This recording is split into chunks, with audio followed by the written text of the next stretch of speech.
What's up? What's up? What's up? Just trying to get everything fired on so we can get going.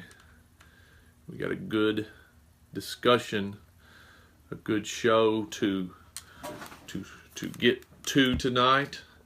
Got a cool guest coming on. I don't know if you follow me or not. Eugene Bleeker of 108 Performance is the guest tonight. I'm trying to get my Instagram live up. Hopefully everybody hear me okay? Everybody hear me good? If you comment in the comment section, if you can hear me. I hope that the tripod stands will hold up. Give it a couple minutes, we'll roll in, and then we'll get going with tonight's discussion, which will be good. I promise you. I don't know if you follow Coach Bleeker, but at 108 Performance on Twitter, I'll let him tell you that. 9 o'clock. Something we do every Sunday evening at 9 o'clock Eastern Time. This is the Sunday Swings Live Show. My name is Chad Longworth. I am a fly ball enthusiast, social media provider. Thank you for following me. I hope you follow me on Facebook, Instagram, and Twitter, and Snapchat. If you're not following me on Snapchat, follow me on Snapchat, C Long Baseball. My Sunday Swings video is up on Snapchat, so go check that out. If you don't follow me on Snapchat, I try to put daily training content and whatnot on there. So tonight we're going to have Coach Bleeker on tonight. One thought, I want to talk one thought that I posted on Twitter, and then we'll get to Bleeks. I posted this week on Twitter that a low exit velocity guy is usually low squat guy, low deadlift guy, and low bench press guy. If your exit velocities are low, get into the weight room and find the weight room and start liking it, because if you don't, even if your swing is, I guess, mechanically or fundamentally perfect, your exit velocities are going to be limited, and there's all kinds of data and all kinds of research that show the guys with high exit velocities, their batting averages are higher, the opportunities for productive launch angles is bigger. So if you're a baseball player and you've not found the weight room and you've not fallen in love with the weight room yet, find it, because it will help you. There's lots of resources on Google to find programs. I wrote a program. If you're in my online player development program, then you have that. If you're not, then I'd love for you to join. I'd love to start getting feedback from everywhere. I'm going to check my Twitter profile, make sure we're broadcasting live on Twitter. We are. Other than that, I'm going to give Bleeks a call. I'm going to turn it over to him. I'm going to get out of his way. He's a lot smarter than I am, so hopefully this is going to be good. I don't mean that hopefully. I mean it probably will be good. I hope that I don't actually got to get. Hang on. Should be good. Hello? Bleeks. Chad, what's up, man? What's going on? You hear me okay? I can. How you doing? I'm good. I'm good. Hey, are you going to go live on your... Are you going to go live? Did you decide that? No, I'm not going to go live. Okay. I'm just going to leave it on yours. I've just posted some, so everybody go to yours. Yeah. All right, everybody. Eugene Bleeker you're from LA, Bleeks? Actually, we're in. I live in Irvine, California. Which is located in Orange County, Yep. But I have two facilities. There's one in Riverside, and then the other one is in Orange County in Irvine. Yep, that was the first thing I was gonna get to. Introduce yourself, tell everybody what you do and where you're located. So, tell everybody the name of your facility. I tried to outline that and your social media accounts so people can go follow that. The people that are watching. Yeah, so it's 108 Performance. Like I said, we have two facilities located in Southern California. Really what we specialize in is, we build tools. A couple of years ago, I was running baseball operations for a large multi-sport facility, and I really wanted to take things in a little bit of a different direction. I put down the teams and put down the private lessons and all that stuff. It was about 3 years ago now. And, wanted to provide a different experience for players. I wanted to go in a group training environment. I felt like that provided for more development. I wanted to provide individualized S&C programs. I was sick and tired of seeing guys in group classes and everybody kind of doing the same thing, just kind of doing speed and agilities, but not really getting what they individually needed. And then on top of that, I also wanted to get in a really specific lane. I wanted to I missed being on the field, but really wanted to obsess over the swing and, over pitching a little bit more. So focus all my energy on kind of, understanding movement patterns better. So. And then that's going well for you. I'm kind of in that same transition as far as the private lessons and the individual lessons, and taking more of a strength conditioning developmental approach. Measurable feedback. I know you're a big measurable feedback guy. Of course, I use HitTrax. What are you using hitting wise? You don't use HitTrax, do you? Yeah, so you do use at the HitTrax. new facility, we have FlightScope, HitTrax. So we use a couple different. We use Coach's Eye, we use Right View Pro, we have Rapsodo hitting. Yep. So we use a lot of different stuff, man. Yeah, I knew you used FlightScope. Love creating GIFs of players too, so I can watch small movement patterns on the reels. That's a really tremendous thing. Just being able to see how somebody's body's operating just over a really short time frame, kind of over and over, can definitely help you see some things a little bit differently than you might otherwise. Yeah, if you guys aren't following 108 Performance on Instagram and Twitter, you can go do that. Coach Bleeker's stuff is really, really awesome. He's kind of in the network of guys that I really, really try to dive into their stuff and pay attention to. Bleeks, I wanted to get you on here tonight and talk a little bit about. I'm going to set the framework of the discussion, then I'm going to turn it over to you because, quite frankly, I just trying to Forrest Gump my way through this thing and figure it out. But this week on Twitter, there was a bit of an uproar.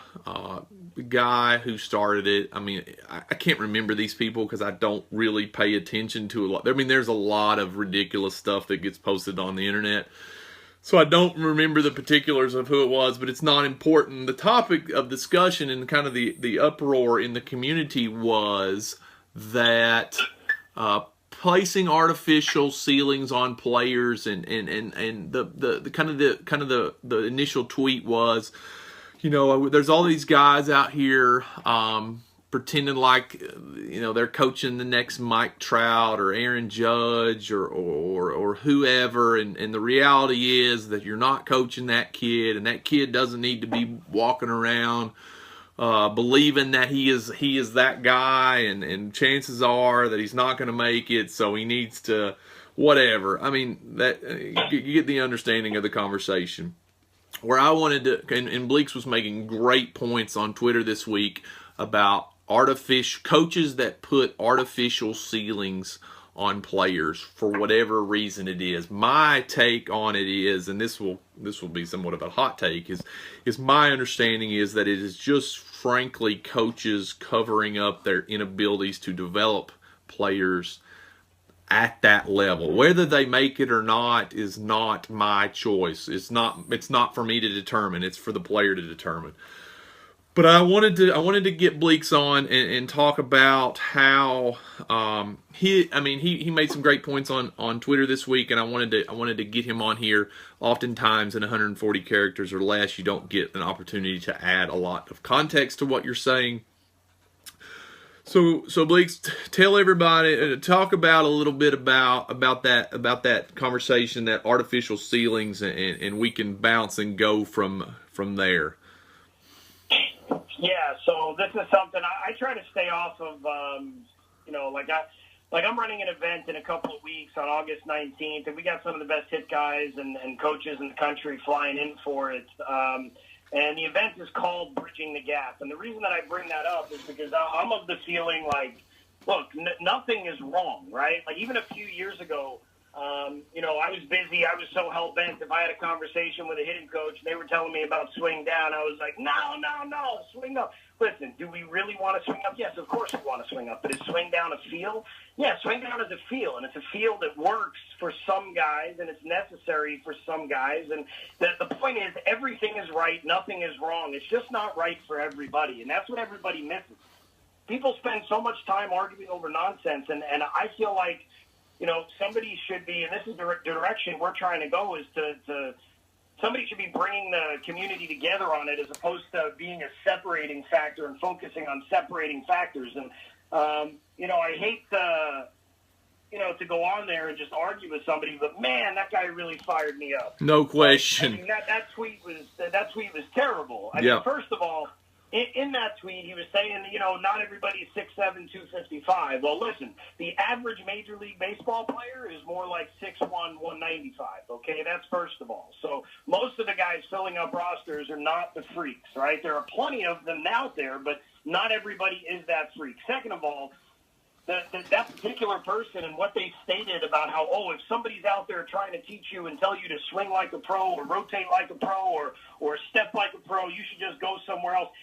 That is the most insanely ridiculous thing I have ever heard in my life, and the sheer stupidity involved in that statement is just it is utterly insane, right? So the reason that those guys are there is because of what they do, not in spite of what they do. You understand? So how their bodies operate is generally more efficiently than the rest of us, right? Like, they operate their swings, they operate their movement patterns generally really, really well. Players out there should be modeling themselves after professional players. Now, look, if your dad's 5'6" and you're 17 and you're 5'5", like modeling your swing after Albert Pujols, yeah, maybe that's not going to work just because of the difference in length of levers and size. I'm not talking about keeping the barrel in the zone. I'm just talking about, like, his wider base and being so far down into his legs, right? So everybody should be looking at players that share similar qualities and traits and athleticism and length of levers and then trying to look at those players to figure out how they operate and why they're successful, right? And you made a statement just before you turned it over. You said that, it's not up to you to determine, or it's not up to us to determine whether a player ends up making it or not. You know what else it's not up to us to determine? How a player should swing or how they should throw. Well, we should be guiding them and teaching them, but we don't know how they feel. Right? We know what we see, but we don't know what they feel. We should be guiding them with intelligence, and they should be making decisions and taking some freaking ownership over their development themselves. I had a conversation. A kid sent me an email last week, and he just got into town. I won't mention the college, but he was a part of he just graduated. He was a senior, his Division II program, good Division II program, and he's out in town for an internship over the summer, and he wanted to come by. He's been following us for a while and just kind of talk hitting, and he loves hitting and all that good stuff. And the conversation was amazing, and it was so enlightening to listen to him. He loved his college coaches, right? He loves his college coaches, would do anything for them.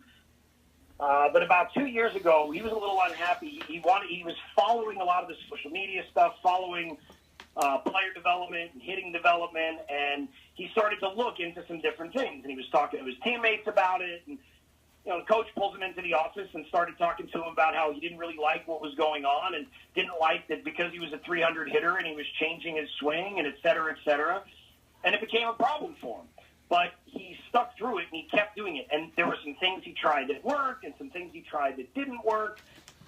He went to a couple different places and tried implementing new things. Long story short, he had a phenomenal senior season. He had the most home runs he's ever hit, most run production he's ever had. And he doesn't regret any of it. But the reason he doesn't regret it is because regardless of what his coaches said, he did what he felt like he needed to do to explore and figure out how good he can be. So that's all you can do at the end of the day. Our job as coaches should be to push them to take ownership of their own stuff and to push them to figure out how great they can be, not to put any barriers or limits on them because of what we think, because we're more concerned about, winning games for us than for the player in question. Like, people forget this is a service job. Whether you're a coach, whether you're a trainer, where our job is to serve them. Our job is to serve them, not the other way around. Their job is not to serve us. So we should be trying to figure out inspiring these young players to go out and explore different things and, like I said, take ownership of it. So when I hear people say things like that, it just freaking makes me nuts. No question. One of the things, Bleaks, that I say a lot online, and this is true of hitting, this is true of pitching, this is just true of this game in particular, is that baseball in general is an inch wide and a mile deep, and your ability to keep digging is what sets you apart. I think once you arrive at a place and you're certain that you're there, once you arrive at a place in this game as a coach or even as a player, and you're sure you're right, you're most definitely not on the right track, because if you're not digging and challenging what you know, then you're not growing. And to the point that you make with coaches and to the tweet, I think that my way or the highway mentality on all levels of coaching is something that a lot of people deal with, and a lot of people, a lot of people deal with it at all levels, but a lot of people ask questions like what do I do? And again, like to your point, it is a player's responsibility to take ownership of what they know, and a lot of times they can't ask questions, but it's I think it's guys like yourself and what I'm trying to do to try to put value and add clarity to the community. I liked your point where you said you're bringing all the guys to California to put together an event. My understanding is on that same line, to provide clarity to the community and for players. It's that ownership. Take a minute and talk about that feel and like you made the point and you said, I don't know what a player feels. I can only tell you what I see. Take a minute to kind of outline that approach as far as fostering and developing feel and understanding, because what we do, what I try to do is along the same lines of feel and understanding and measurable feedback. I think guys really buy in when they can see the measurable feedback. But a lot of the stuff that you would see me do, see guys like yourself do, if you're kind of I guess maybe a traditionalist or a guy that looks through one lens, you would think, what are they doing? Three-dimensional component with 8 motion capture 3D cameras and some ground force plates that we're starting work with in the next few weeks here, so we're super excited about that and kind of adding that in. But we use video analysis. We're collecting exit velocities, launch angles, trying to just get a full scope and understanding of how their body operates in space on the hitting and the throwing side, and kind of what their measurables are. And then, after that, we put them through if we end up accepting a player into the program, put them through a physical. I have 2 former Cressy Performance interns that trained over there.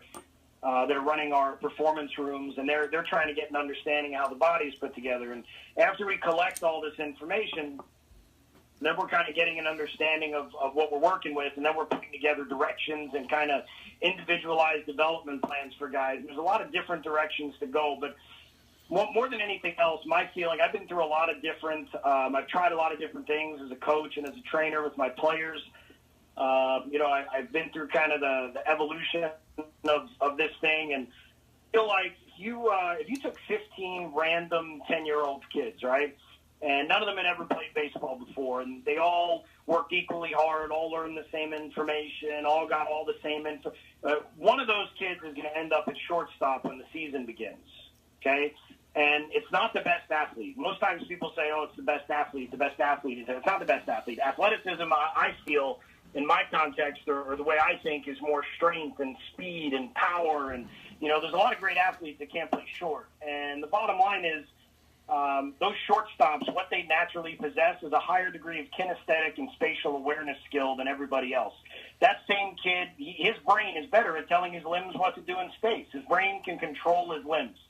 And that kid would learn ping pong, darts, pool, bouncing a soccer ball up and down on his knee 50 times in a row. He would do all of those things faster than all of those other kids. Doesn't matter what it is.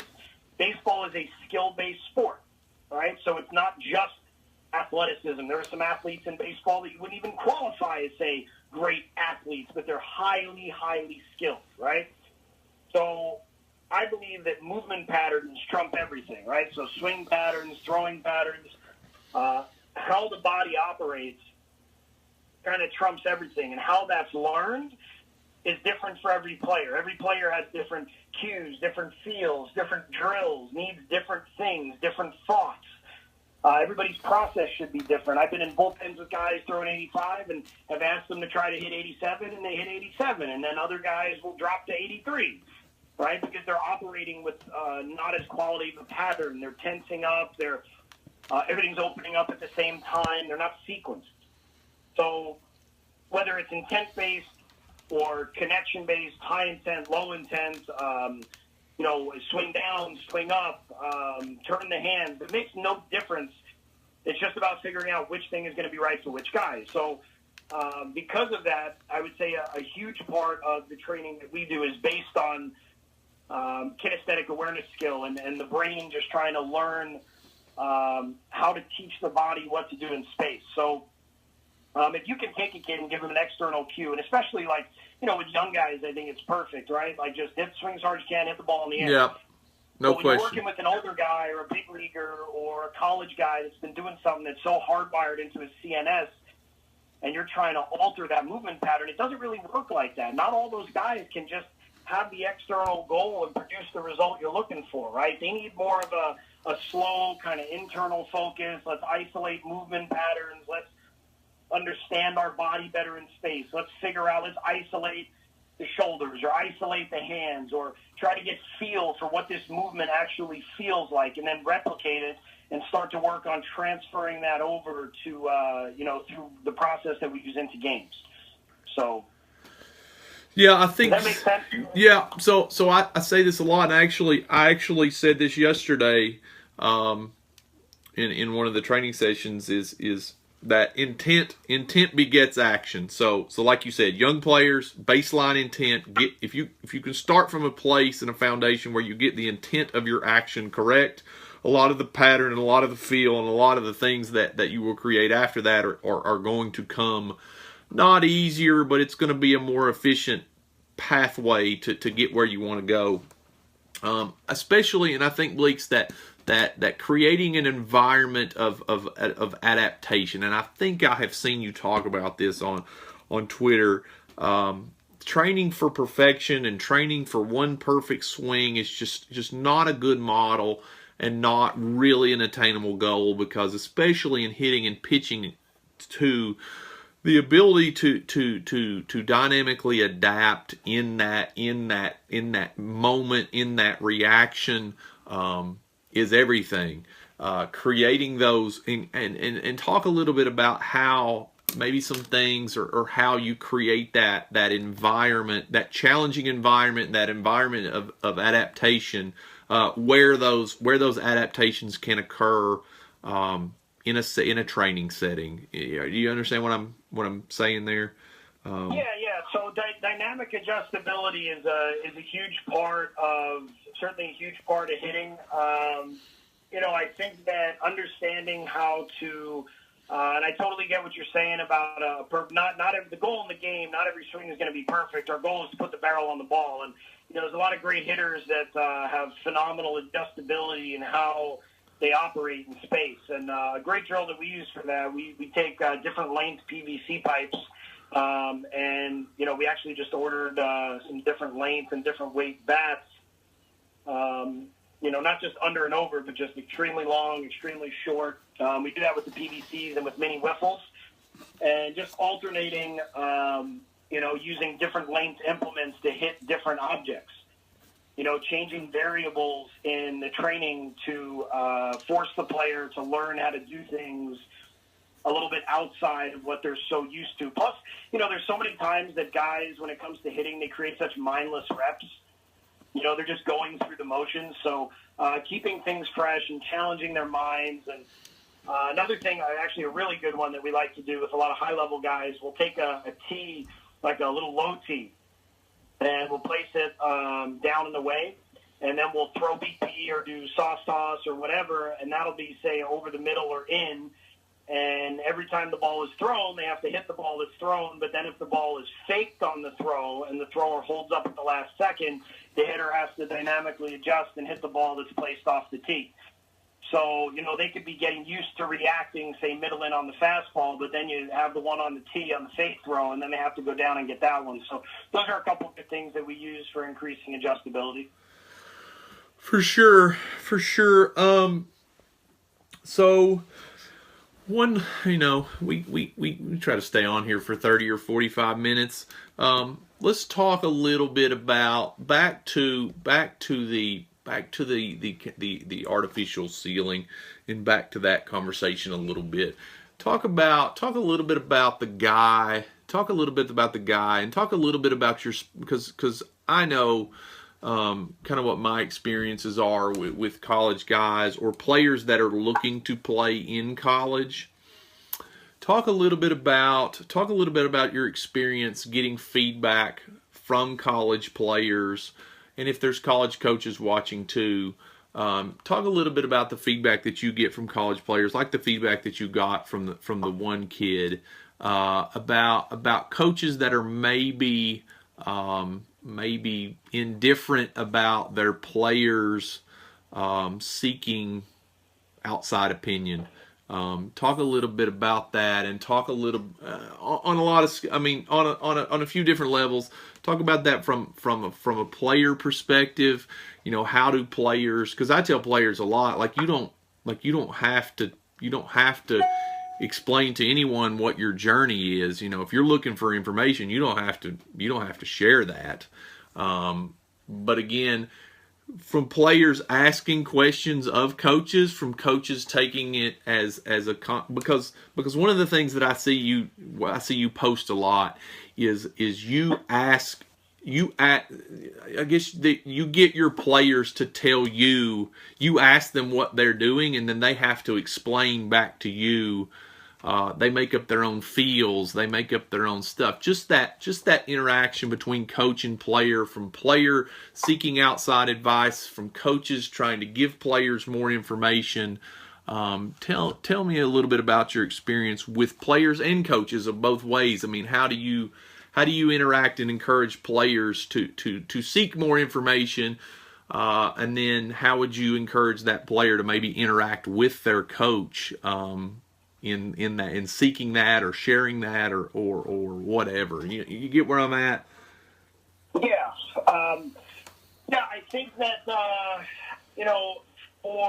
baseball is a very traditional game, and I think that it's tough because, listen, a college coach especially, their job is to go out and win, and when they feel like they have a good handle or a good system or, they're going out, they're winning games, they don't want to rock the boat, and that's totally understandable. But I think that, there are some coaches that are out there seeking information, and I think things are getting better. I think it still has a long way to go. And I think that ultimately coaches should want guys to take more ownership because, you'll hear coaches often say, well, I only have so much time with these guys. I only have so much time with these guys, especially at this level.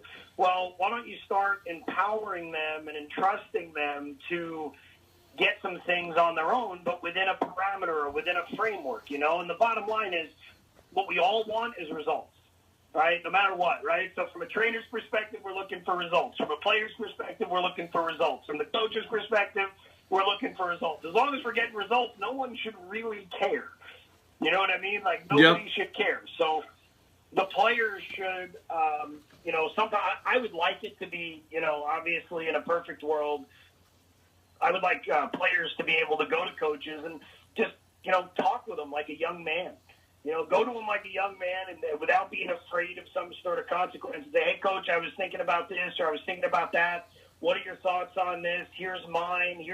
Just open lines of communication, right? Like any relationship, whether it's with your wife, with your friends, with open lines of communication. If players were able to openly communicate with coaches better, everything in the end would get so much better because they'd be able to share information and share conversations. And for that to happen, though, like, egos have to be put aside.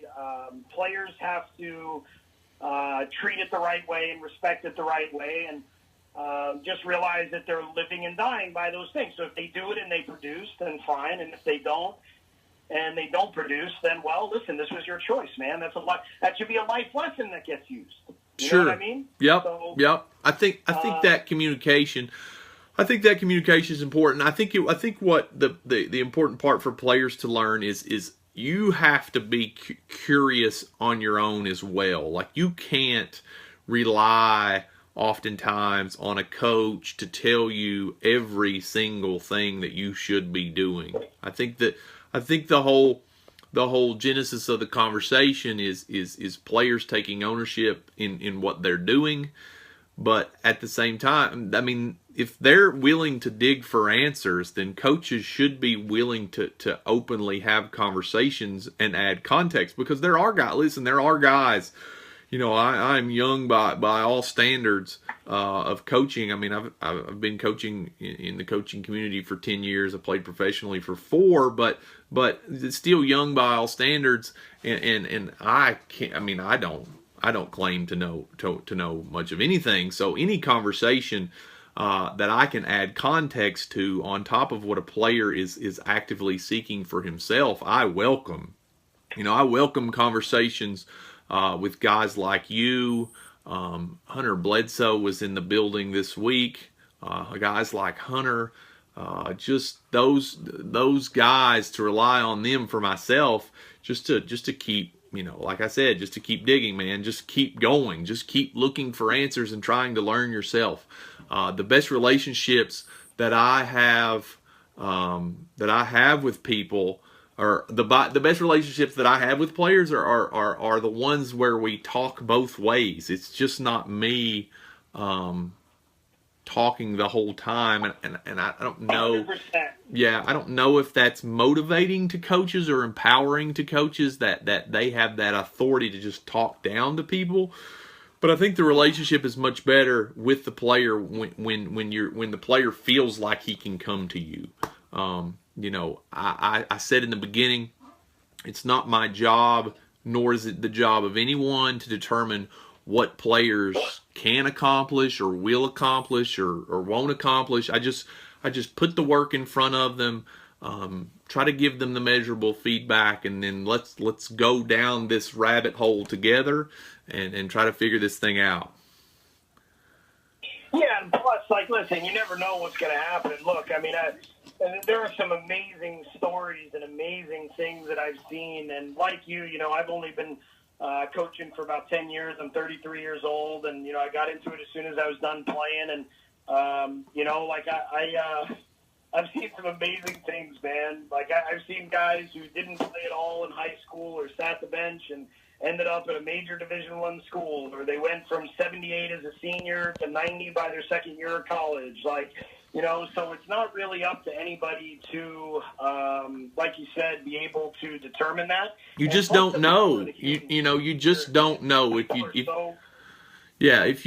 don't know. If you do the right things and you get strong, you don't know. Nobody knows how good you can be. I mean, that's what drives me crazy. Right. Like, who knows? And like, it's funny you brought up Hunter Bledsoe. So I actually just talked to him last week, and like you, man, the last, you know, say 3 years, I'm reaching out to people all the time and trying to, you know, figure out how to just be better every day. Yep. You know, and I've probably learned more from my players than they've learned from me. I think that almost everything that I've learned has been a result of either reaching out to a coach I have tons of respect for and talking to them, or by, you know, searching to find a way to make one of my players better.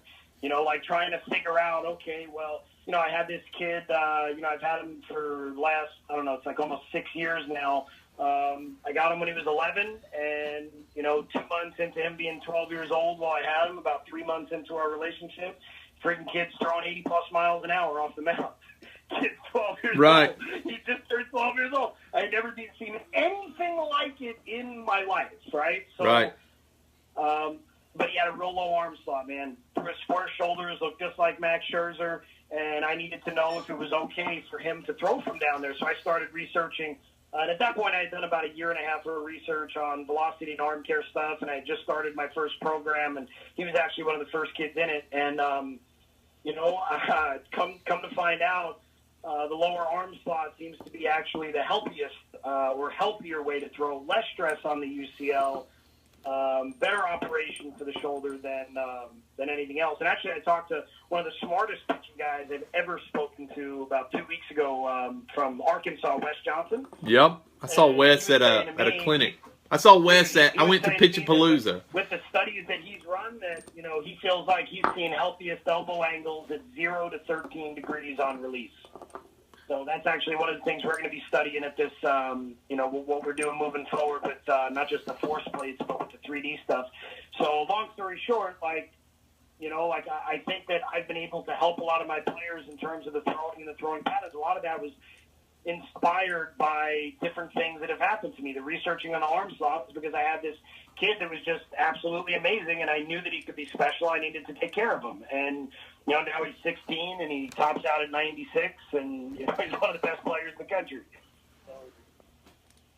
No question. And that's one, I guess, if I've got a pet peeve, and I've got my own opinions, certainly, but just telling players you can't do this or you can't be that, or you're gonna be, even on the other side, you're gonna be this or you're gonna be that. Like I don't know, man. I don't know. I don't know what you're gonna be. I don't know what you're not gonna be. What I know is the amount of work you're going to need to put in, and where you're going to need to be physically, and how you're going to need to improve is more important than guesstimating where you might end up. I just don't know that answer. And anybody that claims to know that answer doesn't know, because they don't. Some people, in some people, it's strange and funny. It's like you go back to the beginning when you're talking about the kid that plays shortstop that just has amazing, just spatial awareness. Some people arrive there rather easily than others, but that's not an indictment that you can't arrive there. And I think that's where the whole conversation sparked up, and where everybody kind of got upset on Twitter was, dude, you don't know, and I think I don't think I posted this directly to that guy, but I try to treat all of my guys, or girls there for that matter, like they're gonna be Mike Trout, because frankly I don't know, and I owe them as much respect as anything to treat them as a serious player. Now, whether they want to be a serious player or whether they have those aspirations, that's on them. But I'm going to treat them. If you come to me, I'm going to treat you like you are the next Mike Trout, because frankly I don't know. Are the chances good? No, I mean, they're not great, but it's not for me to determine who is and who isn't, right? Well, I think the bottom line is that our job is to, through the venue of baseball, our job is to inspire young men and future fathers, future leaders of the community, future baseball coaches, future husbands, that whatever they're going to do, they better damn well try to be the best they can at it if they want to be special. No question. You know what I mean? No they question. can do anything that they want in life. They can accomplish anything that they want in life. They're just going to have to work their ass off for it. And question. Our job is not to determine anything else, but inspire them with that, and give that, and pave the way and pave the road, and kind of keep them between the lines on that journey. And if they can take that, if I know that if everybody does that, regardless of where they end up, they're going to be in a good place, and they're going to be super happy, and they're going to figure out how to be great at something else outside of baseball. They'll know the sacrifices that it's going to take and what it's going to take for them. I think for me, the most important thing that I've taught any of my players, when we take guys into the program, I ask them a couple of questions before we end up accepting them. I kind of let them know that, there's basically three questions you have to ask yourself. One, what do I want? right? What is my end goal? What do I want? What do I want from this? 2, what is it going to cost me? Everything in this world has a price that you have to pay for it. What's it going to cost? And honestly, the most valuable thing is time. You have to be willing to do things that the things that other people won't do now, so you can do the things that other people can't do later, right? So you have to figure out what it's going to cost, and then you have to ask yourself if you're willing to pay the price. I mean, that's the bottom line when it comes down to, are you willing to pay the price? And over the last 3 years, since I left that other facility, emptied my bank account to $500 and opened up, 108 Performance, my players have seen that I've walked that line. I have walked that line. I sit up till 4 o'clock in the morning doing research. One of the things that you'll hear Kyle, post about me sometimes is that, I'm one of a few coaches or a handful of guys in the country that he knows that if he texts me at 3 o'clock in the morning, he'll get a response back in 5 minutes. So I'm not the smartest guy. I'm not the best guy, but the 2 things I say is that nobody's going to outwork me and nobody's going to outlearn me, and those are the things I can control. And as long as I do that, and I heard actually a pastor a couple of years ago, a guy named Kenton Bashore, he said that our ability to influence others is directly related between what we say versus what we do. So if you're a nutritionist and you're a fat pig and you're trying to tell people about, nutrition, nobody's going to listen to you because there's no alignment between what you're doing versus what you're saying. So I think that hopefully my players have learned that, what they've seen, the growth of our facility, the growth of our players, the results of everybody. It's just been a lot of hard work by everybody involved, and that those guys can achieve anything they want to. They just have to, put in that time and put in that effort, and they'll be in a great place. No doubt, and I experience this daily, and you're experiencing this too.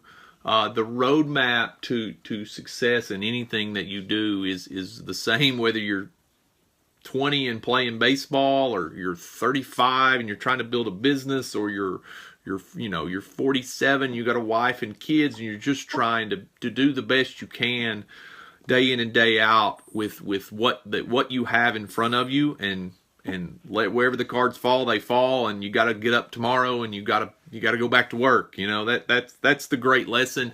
A lot of the things that you can learn through the process of becoming a whatever kind of baseball player you're going to become are going to be more than baseball. The most successful players that I've coached, or the hardest working players that I coached, are funnily enough the hardest working employees in their field that they ended up in, whether it was baseball or whether it was whatever they decided to do, and vice versa is true. The ones that did not want to work still don't want to work, and so you are 100% correct in your assessment of just keep working, man. It's about more than the baseball, and don't limit yourself and don't limit your thinking. Bleeks, tell everybody one more time. Where you are, how they can reach you online, social media, website, and then we'll get this around, share it around. We were getting 1,000+ views, and this thing reposts on my YouTube channel on Wednesday. So if you missed any of the past ones, you can go back and watch them. You can watch this one on Wednesday. Share it around.